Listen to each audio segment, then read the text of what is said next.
Good morning, it's a bucket list with Diana Simons and Beefy, and this morning we are very excited to be speaking to the former 3 world title holder. He's had 17 years in the surf, Mr. Mick. Good morning. Morning, how you going? Oh, we're fantastic. I've got to ask you, how did you actually get into surfing? It was with my brothers, actually. I'm the youngest of 5 kids. Being the youngest, you always follow the older ones around, and my brothers started surfing at a fairly young age, and they dragged me off to the beach when I was about 5. You grew up on the Gold Coast, didn't you? So, I mean, how can you not grow up surfing on the Goldie anyway? It's perfect. Yeah, I was actually born in Sydney, and then I moved to Coffs Harbour, and that's when I started surfing. But after a couple of years in Coffs Harbour, we moved back to Sydney, and I didn't surf for a few years before moving up to the Goldie. Okay. If you hadn't become a professional surfer, what do you think you might have ended up doing? To be totally honest, my whole world was soccer. I loved soccer, and yeah, it was sort of a bit of fate actually how I got into surfing. I was actually going to soccer sign up, and we actually went on the wrong day, so there was no one there. And then from there, my brother was actually going down to D-Bar, where the contest is at the moment, to meet up with guys from Quicksilver to get sponsored. And I just went surfing anyway, and they ended up sponsoring us both, which was really cool, and never went back to soccer. What a story that is. Do you think, though, that you would have been good enough to go far in soccer as you had done in surfing? I don't think I would have been, no, but I just loved it so much. I was just so infatuated, as any young kid is. No, that's quite amazing. The World Surf League Tour events are on right now. There's one, the Quicksilver Pro is right on the Gold Coast, and we've got obviously Bells Beach coming up at Easter time, and there's Margaret River towards the end of the month. It's a very important time for Australian surfing, April. Yeah, it's the whole start of the tour. It starts here in Oz. I had some qualifying series events down Newcastle and Manly before this one on the Gold Coast. From the Gold Coast, they go down to Bells Beach, and if guys can get a good start in these first 2 events, it sort of sets up the rest of their year. We've seen the introduction of the artificial surf parks as well. Kelly Slater's Ranch was on the World Surf League Tour last year. Oh, and I've also got to say, I've been to the one in Cape Town. Sorry, not Cape Town, in South Africa. They've got the wave pool in Sun City. Oh, yeah. That one's probably not up there with how good Kelly's one is at the moment. I don't know if they'll run an event at the Sun City one, but it's a whole different world. It's almost like a space race at the moment. Everyone's racing for technology and so many cool different wave pools out there. The WSL thought it was a good enough wave to hold an event, and last year they had the first ever World Tour event in a wave pool. So it was exciting, but yeah, really different. So used to the ocean. Well, that's right, and nearly every wave was the same as well, so you get to try different things, and you can really kind of hone your skills, I guess, is the best way of putting it. Yeah, definitely. A lot of guys actually, leading up to this year, went over to the surf ranch and were dialing in boards, getting a lot of time on their feet. It's a great training tool as well as, a lot of fun. Yeah, I believe they're going to open one up in Victoria. Yeah, right by the airport. That's slated to open later this year. Actually, it's not too far away now as well. And I think up in Queensland, one in Yeppoon and on the Gold Coast too. Why would you open one on the Gold Coast? Sharks, sharks. You can't get enough waves. Yeah. No sharks. Don't say that to poor Mick. No, it's fine. It's awesome.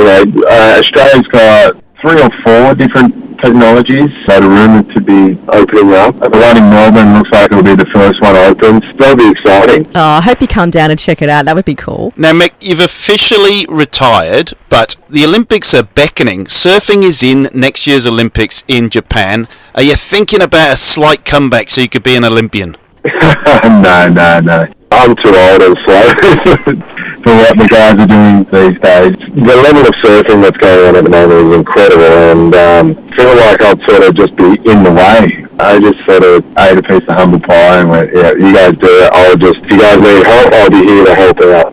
Yeah, talking about pie, when you did retire, because you would have been so fit, watching what you eat and getting up early in the morning, did you indulge in any slothful behaviour that you had to atone for? Yeah, look, the first few months I put on some kilos. Stopped training, and a few mates sitting there and they want to have a counter meal and a beer at lunch, you've got nothing to hold you back. So first few months was definitely a learning experience, to say the least. How much weight did you put on? I'm just curious when you retired. It was only 2 or 3 kilos. I knew it. Yeah. I knew it because you were saying in interviews I got really fat. And I thought, I bet he didn't. I had a fat leg. Well, you should see the racing car drivers. We had Daniel Ricciardo on a few weeks ago. They've got mammoth necks. Super strong. Get a hold up those helmet. And tell me something, Mick. What do you think makes a good wave? There's so many different waves in the world, and everyone's got a different take on it. For me, as long as it's got plenty of push, the waves I've had here on the Gold Coast are what I've grown up and just absolutely love, the long point breaks. For me, point breaks are the all-time. I know you probably don't like talking about it because it happened a long time ago with the shark in J-Bay, but does it annoy you, that people still remember that and that they think of Mick Fanning, the guy that escaped the shark? Yeah, it doesn't annoy me. Look, I don't really pay too much attention to it, to be really honest. I got over it a long time ago. People just blew it up because it was big news for a bit. Yeah, look, it's just one of those things. At least they don't know me for doing something stupid. That's a good point. They know you. I was going to say, you actually punched the shark. Were you actually told to do that by your coach if you're ever in that situation, or was that just intuitive? That is something you never talk about. You just never want to be in that situation. And to be really honest, I was just in fight or flight mode. And luckily for me, I tried to fight.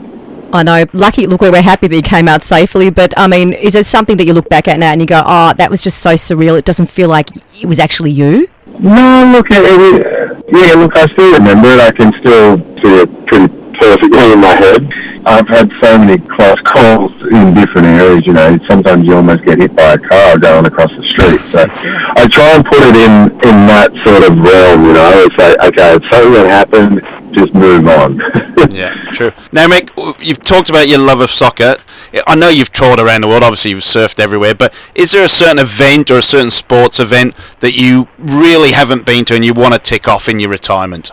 There's 3 that sort of come to mind. Obviously the Olympics. I'd love to go and check out the Olympics. I think that's the sporting pinnacle of the universe. I'd love to go and watch Wimbledon. I've been to the Australian Open and the US Open, and they were truly incredible. So different, the feels.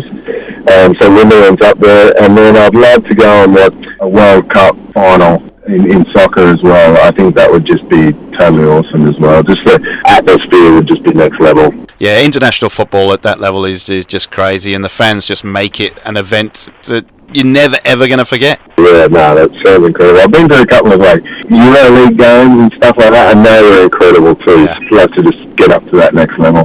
Hey Mick, do you have a favourite beach in the whole world? Is there somewhere that you just loved that was amazing? Where I live on the Gold Coast is pretty amazing. We've got probably 5 of the top 20 waves in the world up here, and it's truly spoiled up here. So if I only had to surf one area for the rest of my life, this would be it. I could agree with that. And tell me, do you still have to be blonde to be a good surfer? No, not at all. Not at all. Very good. Well, Mick, thank you for joining us on this Saturday morning. Glad you could take a little bit of time out of your breakfast to speak with us, and hopefully you will be the next Australian Olympic surfing coach so you can get to the Olympics and spend some time over there. That would be awesome. Yeah, look, if I'm not the coach, I'll probably just be on the beach in an armchair with pom-poms going for Australia. I love it. That's Mick Fanning on the bucket list on SEN+.